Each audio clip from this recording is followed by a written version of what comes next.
आकाशवाणी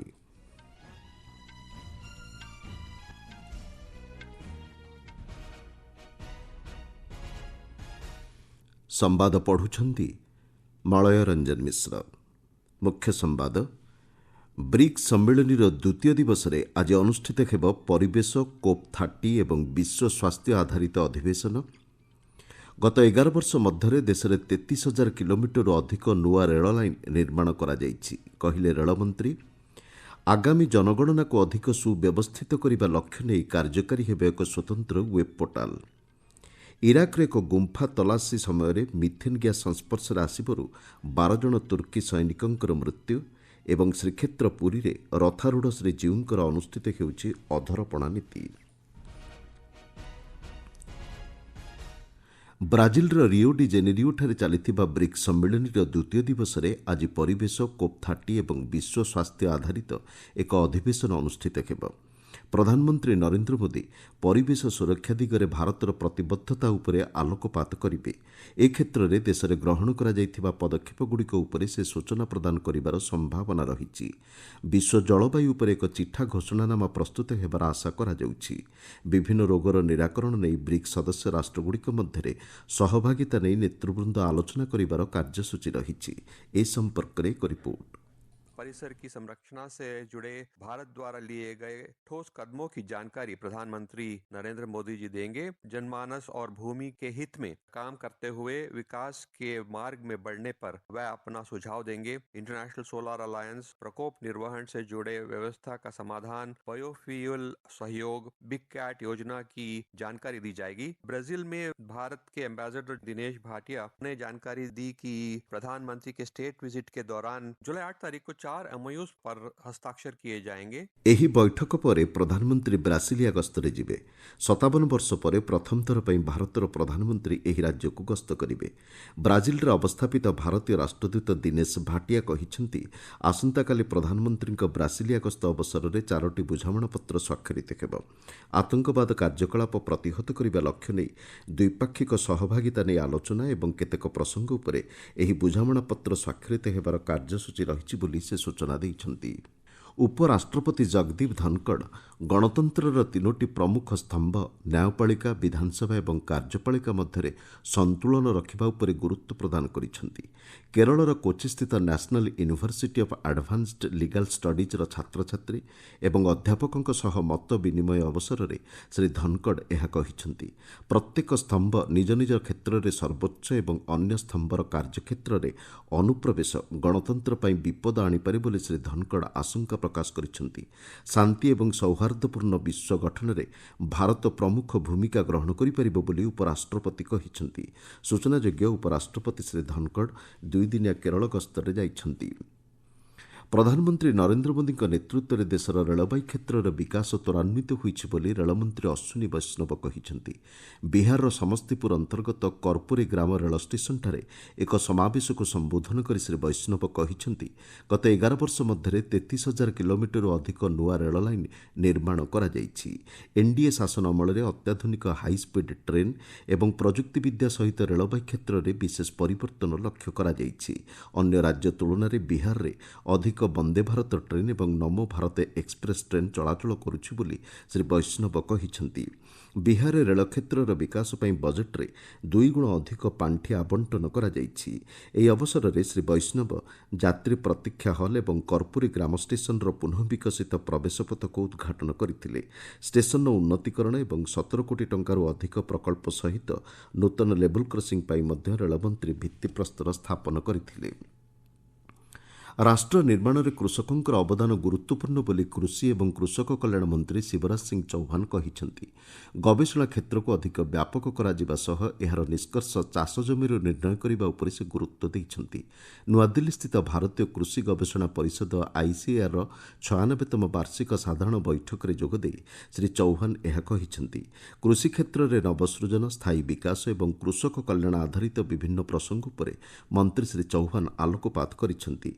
ଦେଶରେ କଠିନ ପରିଶ୍ରମୀ ଚାଷୀ ଏବଂ ଉର୍ବର ଜମି ରହିଛି। ତେଣୁ ଭବିଷ୍ୟତରେ ଭାରତ ବିଶ୍ୱର ସର୍ବବୃହତ୍ ଖାଦ୍ୟ ଯୋଗାଣକାରୀ ରାଷ୍ଟ୍ରରେ ପରିଣତ ହେବ ବୋଲି ସେ ଆଶାବ୍ୟକ୍ତ କରିଛନ୍ତି। ଏହି କାର୍ଯ୍ୟକ୍ରମରେ ବିଭିନ୍ନ ରାଜ୍ୟର ଉପମୁଖ୍ୟମନ୍ତ୍ରୀ, କୃଷିମନ୍ତ୍ରୀ ଏବଂ କେନ୍ଦ୍ର କ୍ୟାବିନେଟ୍ ମନ୍ତ୍ରିମଣ୍ଡଳର ସଦସ୍ୟ ଓ କୃଷି ବୈଜ୍ଞାନିକ ଯୋଗ ଦେଇଥିଲେ। ଆପଣମାନେ ସମ୍ବାଦ ଶୁଣୁଛନ୍ତି ଆକାଶବାଣୀରୁ। ଆଗାମୀ ଜନଗଣନା କାର୍ଯ୍ୟକୁ ଅଧିକ ସୁବ୍ୟବସ୍ଥିତ କରିବା ଲକ୍ଷ୍ୟ ନେଇ ଏକ ସ୍ୱତନ୍ତ୍ର ୱେବ୍ ପୋର୍ଟାଲର ପ୍ରଚଳନ କରାଯିବ। ଜନଗଣନା 2027ର ଉଭୟ ପର୍ଯ୍ୟାୟ ପାଇଁ ଏହା ଉପଲବ୍ଧ ହେବ। ସାମାଜିକ ଗଣମାଧ୍ୟମ ପୋଷ୍ଟରେ ଭାରତର ରେଜିଷ୍ଟ୍ରାର ଜେନେରାଲ ତଥା ଜନଗଣନା କମିଶନର ଏ ସମ୍ପର୍କରେ ସୂଚନା ଦେଇ କହିଛନ୍ତି, ପ୍ରଥମ ଥର ପାଇଁ ଦେଶରେ ଡିଜିଟାଲ ଜନଗଣନା ବ୍ୟବସ୍ଥାର ପ୍ରଚଳନ କରାଯିବ। ଇଂରାଜୀ, ହିନ୍ଦୀ ଏବଂ ଆଞ୍ଚଳିକ ଭାଷାରେ ମୋବାଇଲ୍ ଆପ୍ରେ ତଥ୍ୟ ସଂଗ୍ରହ କରିବାର ପଦକ୍ଷେପ ନିଆଯାଇଛି। ଗଣନାକାରୀ ଏବଂ ପର୍ଯ୍ୟବେକ୍ଷକ ଜନଗଣନା ସମ୍ପର୍କିତ ତଥ୍ୟ ସଂଗ୍ରହ ପାଇଁ ସେମାନଙ୍କ ନିଜସ୍ୱ ମୋବାଇଲ୍ ବ୍ୟବହାର କରିପାରିବେ ବୋଲି ସେ ସୂଚନା ଦେଇଛନ୍ତି। ଜନଗଣନା 2027 ପାଇଁ ଗତ ମାସରେ ଗେଜେଟ୍ ବିଜ୍ଞପ୍ତି ଜାରି କରାଯାଇଛି। ସମସ୍ତ ରାଜ୍ୟ ଏବଂ କେନ୍ଦ୍ରଶାସିତ ଅଞ୍ଚଳଗୁଡ଼ିକୁ ସେମାନଙ୍କର ନିଜସ୍ୱ ଗେଜେଟ୍ରେ ଏ ସଂକ୍ରାନ୍ତ ବିଜ୍ଞପ୍ତି ପୁନଃ ପ୍ରକାଶ କରିବା ସହ ଜନଗଣନା ପାଇଁ ନୋଡାଲ ଅଧିକାରୀଙ୍କୁ ନିଯୁକ୍ତ କରିବାକୁ କୁହାଯାଇଛି। ଇରାକରେ ଏକ ଗୁମ୍ଫା ଖୋଜିବା ସମୟରେ ମିଥେନ୍ ଗ୍ୟାସ୍ ସଂସ୍ପର୍ଶରେ ଆସିବାରୁ 12 ଜଣ ତୁର୍କୀ ସୈନିକଙ୍କର ମୃତ୍ୟୁ ହୋଇଛି। ତୁର୍କୀର ଜାତୀୟ ପ୍ରତିରକ୍ଷା ମନ୍ତ୍ରଣାଳୟ କହିଛି, ଗତକାଲି ଗୁମ୍ଫାର ସନ୍ଧାନ ଏବଂ ସଫେଇ ଅଭିଯାନ ସମୟରେ ଅତି କମ୍ରେ 19 ଜଣ ସୈନିକ ମିଥେନ୍ ଗ୍ୟାସ୍ର ସଂସ୍ପର୍ଶରେ ଆସିଥିଲେ। ସେମାନଙ୍କୁ ତୁରନ୍ତ ଡାକ୍ତରଖାନାରେ ଚିକିତ୍ସା ପାଇଁ ଭର୍ତ୍ତି କରାଯାଇଛି। ସେଥିମଧ୍ୟରୁ 12 ଜଣ ସୈନିକ ପ୍ରାଣ ହରାଇଛନ୍ତି। ସୂଚନାଯୋଗ୍ୟ, ଗତ 2022 ମେ ମାସରେ ଇରାକରେ କୁର୍ଦ୍ଦିସ୍ତାନ ୱାର୍କର୍ସ ପାର୍ଟିର ଆତଙ୍କବାଦୀଙ୍କ ବିରୁଦ୍ଧରେ ତୁର୍କୀ ସୈନ୍ୟବାହିନୀ ନେତୃତ୍ୱରେ ଏକ ସାମରିକ ଅଭିଯାନ ଆରମ୍ଭ କରାଯାଇଥିଲା। ଏହି ସମୟରେ ଆକ୍ରମଣ ପ୍ରତ୍ୟାକ୍ରମଣରେ ତୁର୍କୀର ଜଣେ ସୈନିକଙ୍କର ମୃତ୍ୟୁ ହୋଇଥିଲା। ସେହି ସୈନିକର ମୃତଦେହ ଖୋଜିବା ପାଇଁ ତୁର୍କୀ ସେନା ଇରାକର ଗୁମ୍ଫା ନିକଟରେ ତଲାସୀ ଅଭିଯାନ ଜାରି ରଖିଥିଲେ ବୋଲି ପ୍ରତିରକ୍ଷା ମନ୍ତ୍ରଣାଳୟ କହିଛି। ମଣିପୁର କ୍ରମଶଃ ସ୍ୱାଭାବିକତା ଆଡ଼କୁ ଫେରୁଛି ବୋଲି ରାଷ୍ଟ୍ରୀୟ ସ୍ୱୟଂସେବକ ସଂଘର ଅଖିଳ ଭାରତୀୟ ପ୍ରଚାର ପ୍ରମୁଖ ସୁନୀଲ ଆମ୍ବେକର କହିଛନ୍ତି। ଅଖିଳ ଭାରତୀୟ ପ୍ରାନ୍ତ ପ୍ରଚାରକ ବୈଠକ ଶେଷ ହେବା ପରେ ନୂଆଦିଲ୍ଲୀରେ ଗଣମାଧ୍ୟମକୁ ସମ୍ବୋଧନ କରି ଶ୍ରୀ ଆମ୍ବେକର ଏହା କହିଛନ୍ତି।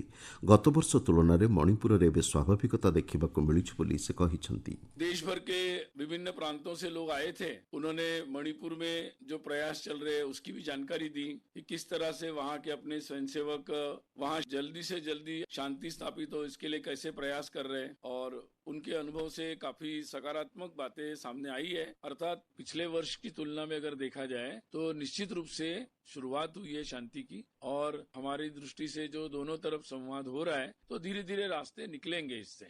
ତିନିଦିନିଆ ଅଖିଳ ଭାରତୀୟ ପ୍ରାନ୍ତ ପ୍ରଚାରକ ବୈଠକ ମୁଖ୍ୟତଃ 3ଟି ପ୍ରସଙ୍ଗ ଉପରେ କେନ୍ଦ୍ରିତ ଥିଲା ବୋଲି ସେ କହିଛନ୍ତି।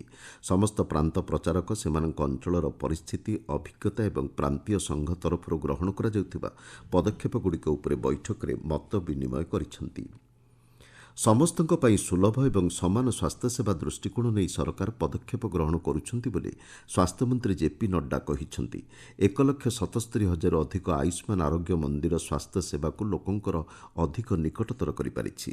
ଇ ସଞ୍ଜୀବନୀ ଏବଂ ଟେଲି ମାନସ ଭଳି ପ୍ଲାଟଫର୍ମ ମାଧ୍ୟମରେ ବିଶେଷଜ୍ଞ ଡାକ୍ତରଙ୍କର ପରାମର୍ଶ ତୃଣମୂଳ ସ୍ତରରେ ରୋଗୀଙ୍କ ପାଖରେ ପହଞ୍ଚି ପାରୁଛି। ଜାତୀୟ ଦୈନିକ ପତ୍ରିକାରେ ପ୍ରକାଶିତ ଏକ ଆଲେଖ୍ୟରେ ଶ୍ରୀ ନଡ୍ଡା କହିଛନ୍ତି, ମିଶନ ଇନ୍ଦ୍ରଧନୁଷ ଅଧୀନରେ 5,46 ଲକ୍ଷ ଶିଶୁ ଏବଂ 1,32 ଲକ୍ଷ ଗର୍ଭବତୀ ମହିଳାଙ୍କର ଟିକାକରଣ କରାଯାଇଛି। ଭାରତରେ ପ୍ରସବକାଳୀନ ମୃତ୍ୟୁହାର 86% ହ୍ରାସ ପାଇଛି। ବିଶ୍ୱରେ ଏ କ୍ଷେତ୍ରରେ ହୋଇଥିବା ହ୍ରାସ ପରିମାଣର ଏହା 2 ଗୁଣ ବୋଲି ସେ କହିଛନ୍ତି। ସେ କହିଛନ୍ତି, ଗତ 11 ବର୍ଷ ମଧ୍ୟରେ ଭାରତରେ ସାର୍ବଜନୀନ ସ୍ୱାସ୍ଥ୍ୟସେବା ପାଇଁ ଏକ ଭିତ୍ତି ସ୍ଥାପନ କରାଯାଇଛି। ଶ୍ରୀକ୍ଷେତ୍ର ପୁରୀରେ ଆଜି ଆଷାଢ଼ ଶୁକ୍ଳ ଦ୍ୱାଦଶୀ ତିଥିରେ ଗରୁଡ଼ ଶୟନ ନୀତି ସହ 3 ରଥରେ ଶ୍ରୀଜୀଉଙ୍କର ଅଧରପଣା ନୀତି ଅନୁଷ୍ଠିତ ହେଉଛି। ରଥ ଉପରେ ମଧ୍ୟାହ୍ନ ଧୂପ ଶେଷ ହେବା ପରେ ଏହି ନୀତି ପାଇଁ ପ୍ରସ୍ତୁତି ଆରମ୍ଭ ହୋଇଛି।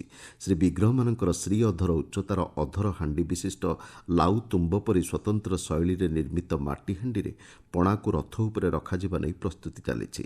ପ୍ରତି ରଥରେ 3 ହାଣ୍ଡି ହିସାବରେ 9 ହାଣ୍ଡି ଅଧରପଣା ଭୋଗ କରାଯିବ। ଭୋଗ ହେବା ପରେ ପଣା ହାଣ୍ଡିକୁ ରଥ ଉପରେ ଭାଙ୍ଗି ଦିଆଯିବ। ରଥରେ ଥିବା ପାର୍ଶ୍ୱ ଦେବାଦେବୀ, ଚଣ୍ଡିଚାମୁଣ୍ଡା ତଥା ଅଶରୀରୀଙ୍କୁ ତୃପ୍ତ କରିବା ଲାଗି ଏହି ହାଣ୍ଡି ରଥ ଉପରେ ଭଙ୍ଗାଯିବାର ବିଧି ରହିଛି। ଆସନ୍ତାକାଲି ରଥଯାତ୍ରାର ଅନ୍ତିମ ପର୍ବ ନୀଳାଦ୍ରି ବିଜେ ଅନୁଷ୍ଠିତ ହେବ। ମୁଖ୍ୟ ସମ୍ବାଦଗୁଡ଼ିକ ପୁଣିଥରେ। ବ୍ରିକ୍ସ ସମ୍ମିଳନୀର ଦ୍ୱିତୀୟ ଦିବସରେ ଆଜି ଅନୁଷ୍ଠିତ ହେବ ପରିବେଶ, COP30 ଏବଂ ବିଶ୍ୱ ସ୍ୱାସ୍ଥ୍ୟ ଆଧାରିତ ଅଧିବେଶନ। गत 11 वर्ष मध्य देश में 33,000 किलोमीटर अधिक नुआ रेल लाइन निर्माण कराଯାଇଛି कहले रेलमंत्री। आगामी जनगणना को अधिक सुव्यवस्थित करने लक्ष्य नहीं कार्यकारी हेब एक स्वतंत्र वेब पोर्टाल। इराकर एक गुंफा तलाशी समय मिथेन गैस संस्पर्श में आसबार 12 जन तुर्की सैनिकों मृत्यु एवं श्रीक्षेत्र पुरी रे रथारूढ़ श्रीजीउंकर अनुष्ठित हेउछि अधरपणा नीति। संवाद शेष ହେଲା।